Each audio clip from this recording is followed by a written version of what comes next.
आज मैं आपको अज़ेलिया के पौधे के बारे में पूरी जानकारी दूंगा। इस बारे में बताऊंगा इसके पौधे को खरीदने में किन बातों का ख्याल रखना चाहिए, पौधे को किस पोटिंग मिक्स में ग्रो करना चाहिए, इसके लिए पोट साइज क्या होना चाहिए, पौधे में पानी कब कितना कैसे दें, पौधे में कब कौन सी खाद और फर्टिलाइजर दें, अधिक संख्या में फ्लावर लेने के लिए क्या करना चाहिए, पौधे की कटिंग प्रूनिंग कब कितनी करनी चाहिए और इसके डिजीज के बारे में भी बताऊंगा। इसमें कौन सी बीमारी लगती है और बीमारी से पौधे को कैसे बचाया जाए। तो यदि आपने इसके पौधे को लगा रखा है तो समय निकालकर इस वीडियो को पूरा आखिर तक जरूर देखिएगा।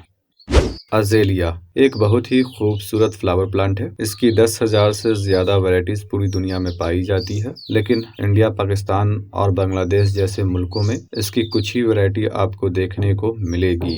इसकी कुछ वैरायटी के फ्लावर में खुशबू भी होती है, हालांकि वो पौधा आपको मुश्किल से मिलेगा। फ्लावर के हिसाब से इसकी 2 वैरायटीज आपको आम तौर से देखने को मिलेगी, एक सिंगल पेटल और दूसरी मल्टी पेटल। सिंगल पेटल में फ्लावर सबसे ज्यादा आता है और मल्टी पेटल में सिंगल पेटल के मुकाबले में कम। पौधे में फ्लावर ब्रांच के आखिरी सिरे पर खिलता है और जहां पर फ्लावर खिलता है वहां से नई ब्रांचेस दाएं बाएं ग्रो हो जाती है। पौधे में आपको एक कली दिखेगी और उसकी ग्रोथ होगी। धीरे धीरे उस कली का बाहर का लेयर सूख कर हट जाएगा और वो डिवाइड होगी और उसमें 2 फ्लावर खिलेगा। यानी कि दिखती एक कली है लेकिन उसके अंदर 2 कलियां होती है और दोनों फ्लावर एक ही समय में खिल सकता है और एक के बाद एक करके भी खिल सकता है। बात की जाए इसके ग्रोइंग सीजन की तो इसका ग्रोइंग सीजन विंटर सीजन है। बरसात में भी थोड़ी बहुत ग्रोथ होती है, लेकिन असल में इसकी ग्रोथ विंटर सीजन में ही सबसे ज्यादा होती है। अक्टूबर नवंबर से इसकी ग्रोथ शुरू होती है और मार्च अप्रैल तक इसकी ग्रोथ होती रहती है और इसी बीच में इसमें फ्लावर खिलता है। अप्रैल में आपको पौधे में इक्का दुक्का फ्लावर दिखेगा और बरसात में भी इक्का दुक्का कभी कभी दिख जाता है।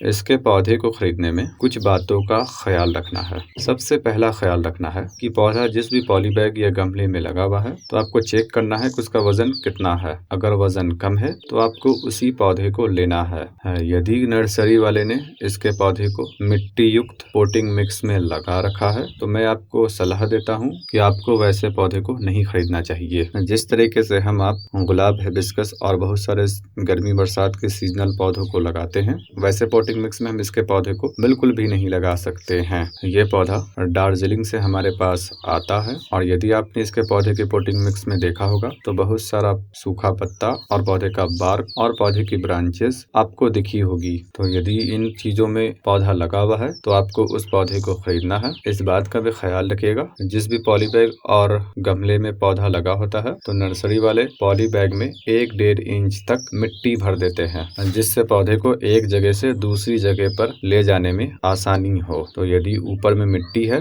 तो 1-1.5 इंच हटा कर देखिए। उसके बाद आपको इसका सूखे पत्तों वाला पोटिंग मिक्स मिलता है तो आपको उस पौधे को खरीद लेना है।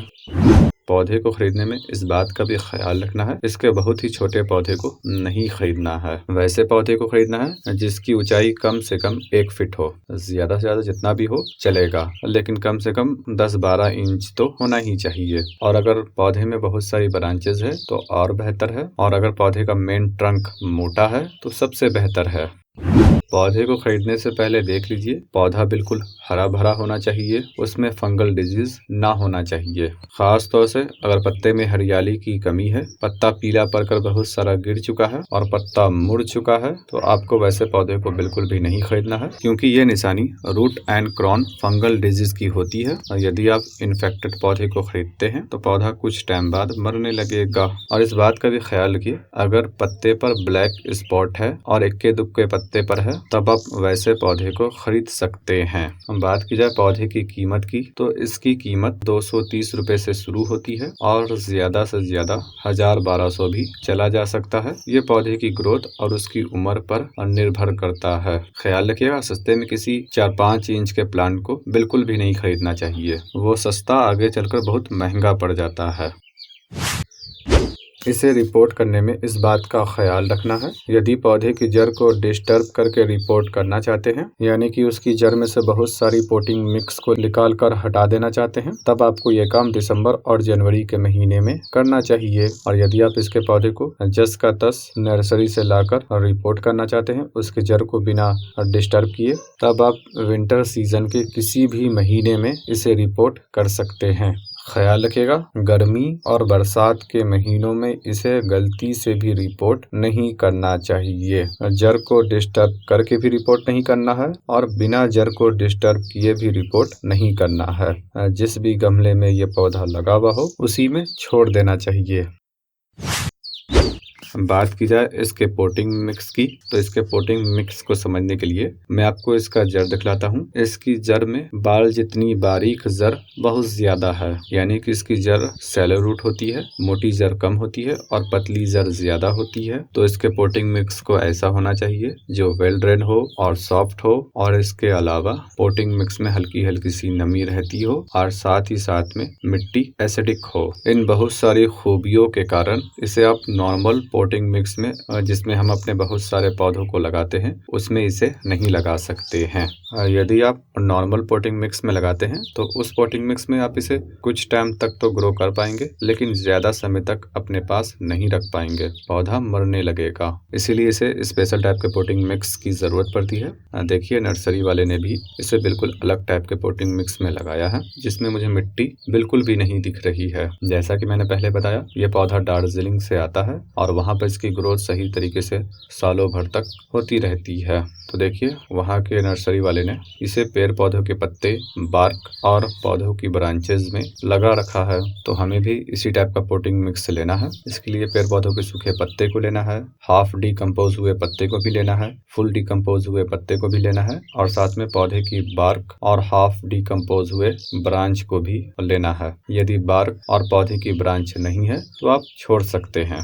गमले का सिलेक्शन करने में इस बात का ख्याल रखना है कि इसके पौधे को बेहतर है कि मिट्टी के गमले में लगाइए। प्लास्टिक के गमले में भी लगा सकते हैं, लेकिन देखभाल करना मुश्किल है, और सीमेंट के गमले में तो बिल्कुल भी नहीं लगाना है। तो मिट्टी का गमला लेना है और पौधा जितने इंच के पॉली बैग में लगा हुआ था उससे 2-3 इंच बड़े गमले को ले लेना है। यदि पौधा 5 इंच के पॉली बैग या फिर गमले में लगा हुआ था तो आपको 7 इंच का या फिर 8 इंच का गमला लेना है। यदि आपने 5 इंच के गमले में से निकाल कर सीधा 12 इंच के गमले में लगा दिया तो पौधा ओवर वाटरिंग से मर सकता है और पानी हिसाब से देना भी मुश्किल हो जाएगा। इसके पोटिंग मिक्स और पोट साइज और इसमें होने वाली बहुत सारी समस्याओं के बारे में एक मैंने पहले भी वीडियो बना रखा है, उसका मैं लिंक डिस्क्रिप्शन में दे देता हूँ, आप जाकर देख लीजिएगा। उसके बाद ही इसके पौधे को और रिपोर्ट कीजिएगा।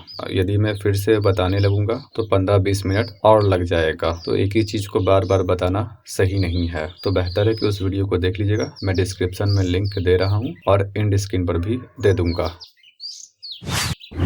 बात की जाए वाटरिंग की, तो पौधे में पानी देने से पहले कुछ बातों का ख्याल रखना है। सबसे पहला ख्याल रखना है, पौधे को सही टाइप के पोटिंग मिक्स में ग्रो करना है, जो मैंने पहले बता दिया है। दूसरा ख्याल रखना है, पौधे को बहुत बड़े गमले में नहीं लगाना है। जब भी आप इसे रिपोर्ट करें, हमेशा रूट बॉल से 2 से 4 इंच बड़ा गमला लीजिए। बड़ा गमला होगा तो ओवर वाटरिंग का खतरा रहेगा और इसके पौधे को बेहतर है कि मिट्टी के गमले में ही लगाइए। और तीसरा ख्याल रखना है, बेहतर है कि इसके ऊपर पेड़ पौधों की सूखी पत्तियों से मल्च करके रखिए, और ये मल्च हर मौसम में करके रखना है। गर्मी के दिनों में भी इससे फायदा होगा और सर्दी के दिनों में भी इससे फायदा होगा।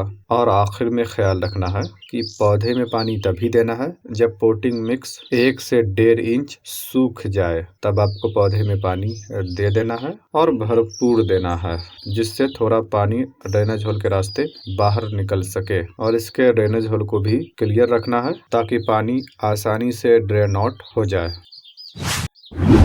बात की जाए लाइट एंड लोकेशन की, तो इसके पौधे को नॉर्थ इंडिया के क्लाइमेट के हिसाब से दिसंबर और जनवरी के महीने में पूरे दिन की धूप में रख सकते हैं। बाकी विंटर सीजन के महीनों में इसे ऐसी जगह पर रखना है जहां पर 4 से 5 घंटों की इसे धूप मिले। उसके बाद सीधी धूप तो भले ही ना मिले, लेकिन ब्राइट लाइट मिलती रहे, यानी कि विंटर सीजन की तेज धूप से इसे बचा कर रखना है। और आमतौर से विंटर सीजन में धूप ठंडी होती है, सूरज की रोशनी में गर्माहट कम होता है, तो आप चाहे तो विंटर सीजन में इसे पूरे दिन की धूप में रख सकते हैं। कुल मिलाकर आपको अपने जगह के क्लाइमेट के हिसाब से पौधे को रखना है और ऐसी जगह पर रखिए जहां पर आस पास कुछ पौधा हो, ताकि उसकी ह्यूमिडिटी इसे मिलती रहे। बिल्कुल अलग थलग नहीं रखना है और ऐसी जगह पर भी रखना है जहां पर हवा का वेंटिलेशन होती रहे, यानी हवा आ रही हो तो उसे जाने का भी रास्ता मिले। इस बात का भी ख्याल रखना है कि जब विंटर सीजन में धूप गर्म हो, यदि फ्लावर का एजेस एरिया भूरे कलर का हो चुका है तो इस बात की ये निशानी है कि पौधे को ज़्यादा धूप मिल रही है, तो आपको पौधे को कुछ कम धूप में रख देना है। इसके अलावा गर्मी और बरसात के मौसम में पौधे को ऐसी जगह पर रखना है जहां पर इसे मॉर्निंग की या फिर इवनिंग की 1-2 घंटे की ठंडी धूप मिलती रहे। उसके बाद सीधी किरणें तो पौधे पर ना पड़े, लेकिन उसकी रोशनी पड़ती रहे, यानी कि पौधे को इनडायरेक्ट ब्राइट लाइट में रख देना है। और गर्मी बरसात के मौसम में ग्रीन नेट के नीचे रखना है या फिर बड़े पौधों की छाया में रखना है। और गर्मी के मौसम में आसपास कुछ अधिक पौधों को रखना है ताकि उसकी ह्यूमिडिटी से इसे राहत मिले और इसकी जान बच जाए। बरसात के मौसम में ग्रीन नेट के नीचे रखना है, बड़े पौधों की छाया में रखना है, लेकिन आसपास कम पौधा रखना है, क्योंकि बारिश के मौसम में हवा में नमी की मात्रा बढ़ जाती है और अगर हम आसपास कुछ और पौधों को भी रख देते हैं तो ह्यूमिडिटी ज्यादा होने से भी पौधे को दिक्कत होगी और फंगल डिजीज लगने का खतरा रहेगा। बाकी आगे चलकर आपको समर केयर के बारे में भी इसकी वीडियो आपको मिलेगी। इसके पौधे को हम कटिंग से लगा सकते हैं, एयर लेयरिंग से लगा सकते हैं और सीड से भी लगा सकते हैं। जब इसका फ्लावर खिलता है तो सीड पोट बनता है, उस सीड से हम इसके पौधे को लगा सकते हैं। लेकिन यदि आपके शहर में गर्मी और बरसात के मौसम की भी आमद होती है, तब आपको इसके पौधे को कटिंग के माध्यम से, एयर लेयरिंग के माध्यम से और सीड से नहीं ग्रो करना चाहिए। इसलिए ग्रो नहीं करना चाहिए कि जब आप इसकी कटिंग को या फिर एयर लेयरिंग को या सीड को विंटर सीजन में ग्रो करेंगे, उसके बाद समर सीजन की शुरुआत होगी तो वो छोटा प्लांट सरवाइव नहीं कर पाएगा। इसीलिए मैंने कहा है इसके बड़े पौधों को लेना है जो कम से कम 12 से 15 इंच का हो। फिर भी आप इसकी कटिंग को लगाना चाहते हैं तो पेंसिल जितनी मोटी या उससे थोड़ी पतली कटिंग को विंटर सीजन में लगा सकते हैं और इसके सीड को भी लगा सकते हैं। लेकिन मैं फिर कहता हूँ, इससे आपका समय बर्बाद होगा और आपकी उम्मीदें ज़ाया होगी। तो विंटर सीजन में इसके पौधे को नर्सरी से खरीद लीजिए। आपका सवाल हो सकता है तो फिर नर्सरी वाले इसे कैसे ग्रो करते हैं? तो ये प्लांट ठंडी जगहों से हमारे पास आता है और इंडिया में खास तौर से दार्जिलिंग से यह पौधा हमारे पास आता है। वहाँ पर इसकी कटिंग को आसानी से लगाया जा सकता है और वो लग भी जाती है। वहाँ का मौसम इसके लिए सालों भर बेहतर रहता है। ये अज़ेलिया की वीडियो का पार्ट 1 है। इसका पार्ट 2 3 दिन बाद 16 जनवरी 2021 में आएगा। उसमें मैं इसके खाद के बारे में, इसकी प्रूनिंग के बारे में और इसकी डिजीज के बारे में जानकारी दूंगा। वीडियो की लेंथ लंबी हो गई थी, इसीलिए मैंने इसे 2 पार्ट में डिवाइड कर दिया। आपको उसका लिंक डिस्क्रिप्शन में भी मिल जाएगा और एंड स्क्रीन पर भी दे दूंगा। तो उम्मीद है आपको ये जानकारी पसंद आई होगी।